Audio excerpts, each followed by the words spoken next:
LSU, their over-under win total is set to 9.5. What is LSU's record going to be when the dust settles on the 2024 season? LSU fans, we've had so many of y'all subscribe to the channel over the course of the last few weeks. If you have not yet subscribed, now is the time. Lock in. Year 3 for Brian Kelly and co. About to get rolling. We're going to talk a lot about your Tigers and college football as a whole, period. So make sure you're locked in. The best way to be locked in is by making sure you're subscribed, and we appreciate you so much for that. The question we're all asking, the formula we're all looking at here is, what is the trade-off now between the offense resetting and the defense, you have to believe, inevitably progressing now with Blake Baker now running the show? Offense scored 43 points a game last year. Was good enough, I believe, to win the national championship if you had a defense to go with it. But you lose your Heisman Trophy winning quarterback in Jane Daniels. You lose two first-round wide receivers. What do you make of that? And going back to the defense, they let up 30 points a game last year.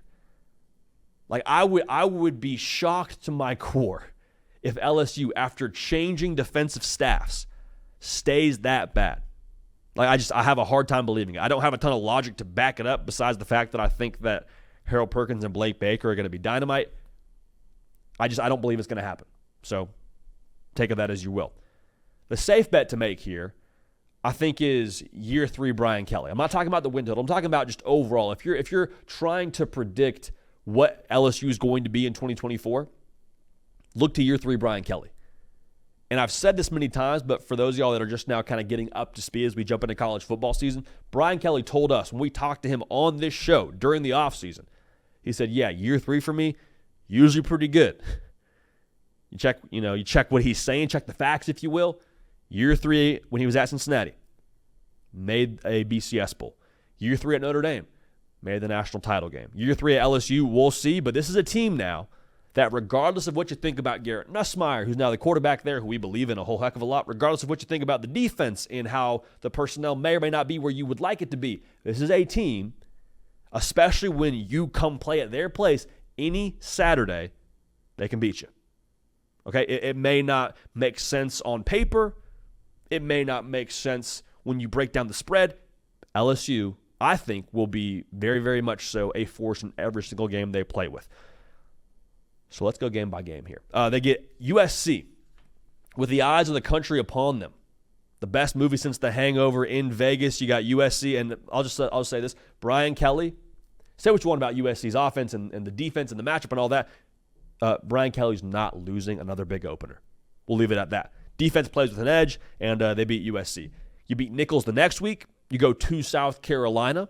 First SEC game, you beat them. You got UCLA. In Baton Rouge, no less. You beat them.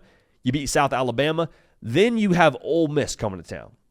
Now, if this isn't a night game, I don't know what we're supposed to do if we're LSU. Like, if we don't get Ole Miss at the crib at night after what happened last year, we got real problems. I feel too uncertain about LSU's defense to pick them in this game as we sit here in August. I think the Ole Miss defense has improved, just personnel-wise. I worry about the defense when they have to line it up against Jackson Dart and that whole outfit. Now, again, Death Valley at night, who knows? But I do think that they actually dropped that game against Ole Miss. Go to Arkansas, you win that game. You go to A&M. Now, if this was played in Death Valley, I think I'd pick LSU. However, with it being at A&M, I think that there's going to be some game, whether it's A&M or whether it's somewhere else on the schedule, where the newness of what they have on offense at some point in time shows itself a little bit. Again, I think Garrett Nussmeier is going to be great, but I do think you actually drop that game at A&M. Alabama the next week, LSU's trying to bounce back, get their mind right. I think that Death Valley at night, LSU will beat Kalen DeBoer's Alabama team. I do. I think that will be a massive flag-planting win, another marketable moment to keep the recruiting momentum for LSU, which they've been crushing it on lately, by the way. That whole Brian Kelly can't recruit narrative pretty much in a coffin somewhere right now. So you win that game. Now, I think there's a letdown spot there where you go to Florida the next week. Again, it's in Gainesville. With that being the case, it's a major variable you have to account for here. Teams go to the swamp and just don't look like themselves. I think there's a letdown spot after Alabama with a tough atmosphere. I think you lose that game, but you finish with the win over Vandy.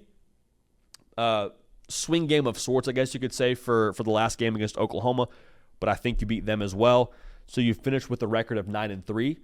The caveat I'll say here, I think 10-2 is extremely attainable. I had to kind of bring myself back down to earth a little bit because of what the defense was last year. Quite frankly, when making these predictions, I was super close to having them 10-2. 10-2 gets you in the playoff. I have you at 9-3 right now in August, but do not be surprised in the slightest if LSU doesn't show any newness offensively. If they don't show any like acclimation period there for their offense, and they go out and win 10 football games. So we'll stand on 9-3, could see 10-2, but that's what we have LSU at during the 2024 season, is that final record of 9 wins and 3 losses. Hey y'all, thanks so much for watching. Subscribe to the channel here to make sure you don't miss an episode of The Hard Count. Also be sure to check out other videos on the On3 YouTube channel.